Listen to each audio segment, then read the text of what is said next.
میرا سوال یہ ہے، میں نے پچھلے جمعے پھر میرا سوال ہے کہ میں پوچھتا ہوں اس آدمی کو ضرورت کیا ہے ختم نبوت پر بات کرنے کی، جب امت مسلمہ کے متفق کا فیصلہ ہے کہ مرزائی کافر، اسمبلی نے بل پاس کر دیا کہ مرزائی ان کو اقلیت قرار دے دیا، اور جب سے وہ اقلیت بنے نہ ہم نے ان کی عبادت گاہ جلائی، نہ ہم نے ان کو قبروں سے نکالا، نہ ہم نے بس ٹھیک ہے جیسے عیسائی رہتے ہیں، یہودی سے کس ملک میں رہتے ہیں وہ بھی رہیں، اقلیت بن کریں، کوئی پر تم انہیں کھینچ کے کیوں قریب کرتے ہو؟ تمہارا کیا جرانہ ہے ان کے ساتھ؟ بتاؤ تو صحیح۔ ان لوگوں سے ان کو چاہیے اپنے منہ میں لگام ڈالیں، اور اگر نہیں ڈالیں گے پھر انشاءاللہ ڈالی جائے گی۔ تو وزیر قانون صاحب کو کیا مصیبت بنی ہوئی ہے نیا فتویٰ دینے کی؟ کہ ہے کوئی شوق انہیں دینا چاہیے فتویٰ؟ کہتے نہیں مرزائیوں میں ہمارے درمیان تھوڑا ہی فرق ہے۔ مجھے یوں لگتا ہے کہ یہ جان بوجھ کر کوئی نہ کوئی ایسی شرارت کرتے ہیں جس سے لوگ اشتعال میں رہیں، جان بوجھ۔ حلم، حوصلہ، صبر ذات کے بارے میں تو ہے، لیکن اگر کوئی رسول پاک کی بے ادبی کرے تو پھر حوصلے کی بات ہے ہی نہیں، پھر تو جہاد کی بات ہے۔ اور میں دیانتداری سے مسجد میں باوضو بیٹھ کر جمعے کے دن مشورہ دیتا ہوں حکومت کو اور وزیر قانون کو مشورہ دیتا ہوں کہ نہ فرعون کی حکومت ساری زندگی رہی، نہ نمرود رہا، نہ جاج بن یوسف رہا، نہ یزید رہا، اور یار درباری بن کے حکمرانوں کی چاپلوسی کرتے کرتے تم یہاں تک آ گئے ہو کہ اب نبی پاک کی عزت کو آنچ ڈالنا شروع کر دیا ہے۔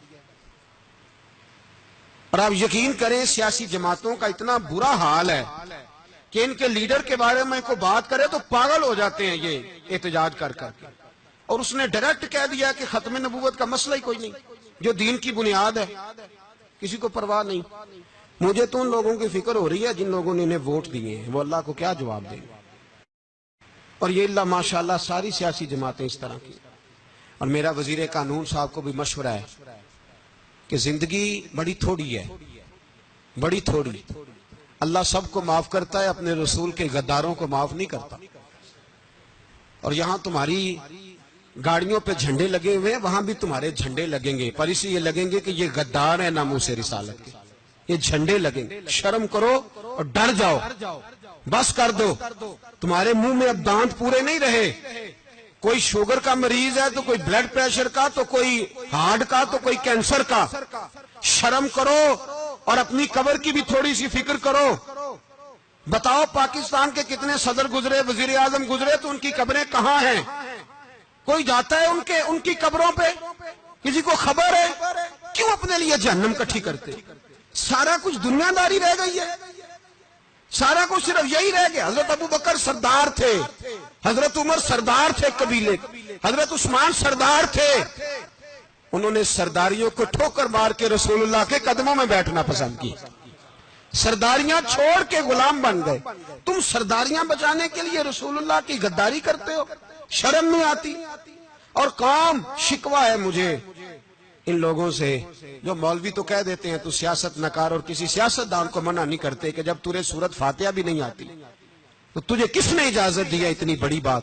مرزائی کل بھی کافر تھے، آج بھی کافر، اور قیامت تک، اور جو ان کے کفر میں شک کرے وہ بھی، اور پکا بے ایمان ہے، کافر ہے۔ وہ وزیر قانون ہو یا صوبائی ہو یا وفاقی ہو، من شک فی کفر ہی فقط کفر، جو مرزائی کے کفر میں شک کرے وہ بھی کافر ہے۔ ہمارے رسول آخری رسول ہے، ہم کسی کو یہ اجازت نہیں دیں گے کہ وہ ختم نبوت میں رخڑا ڈالنے کی کوشش کرے، ہم کسی کو یہ اجازت ہے۔